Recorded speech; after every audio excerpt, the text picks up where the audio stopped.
इस्लामाबाद में 25 अगस्त को होगी भारत और पाकिस्तान के विदेश सचिवों की मुलाकात। विदेश मंत्रालय ने की पुष्टि। विदेश सचिव सुजाता सिंह ने आज अपने पाकिस्तानी समकक्ष से की बातचीत। दिल्ली स्थित महाराष्ट्र सदन में शिवसेना सांसदों के केटरिंग स्टाफ के साथ किए गए बुरे बर्ताव के मामले में संसद के दोनों सदनों में भारी हंगामा देखने को मिला। कांग्रेस, बसपा, एनसीपी और अन्य राजनीतिक दलों ने दोषियों के खिलाफ कार्रवाई की मांग की। शिवसेना प्रमुख उद्धव ठाकरे ने कहा कि हमारा व्यवहार किसी की धार्मिक भावनाओं को ठेस पहुंचाने के लिए नहीं था। उन्होंने कहा कि महाराष्ट्र सदन में असुविधाओं का मामला पार्टी के नेता उठाते रहे हैं। महाराष्ट्र सदन के कर्मचारी के साथ कथित दुर्व्यवहार पर लोकसभा में आज भारी हंगामा हुआ। शिवसेना के अनंत गीते ने इस मामले पर सफाई दी। उन्होंने कहा कि झूठी बातें सदन में नहीं आनी चाहिए।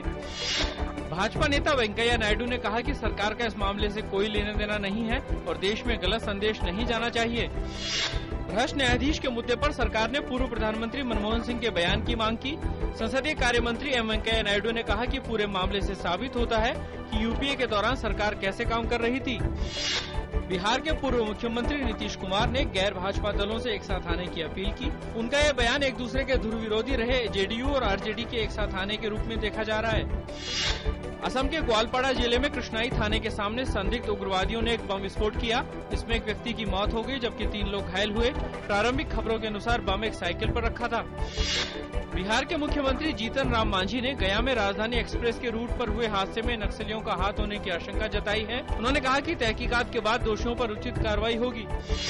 पहाड़ी राज्यों में लगातार हो रही बारिश के कारण उत्तर प्रदेश के कई इलाकों में भी बाढ़ जैसे हालात पैदा हुए। हालांकि पानी कम होने से मुरादाबाद में रामगंगा का जलस्तर घटा।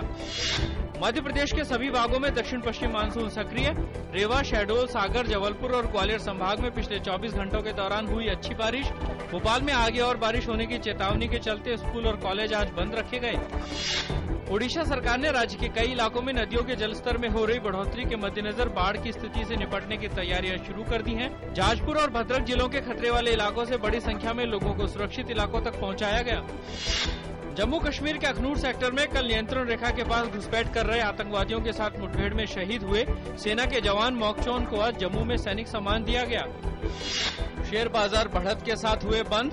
सेंसेक्स 122 अंक मजबूत होकर 26,147 पर बंद हुआ तो निफ्टी 28 अंक के उछाल के साथ 7,796 पर बंद हुआ।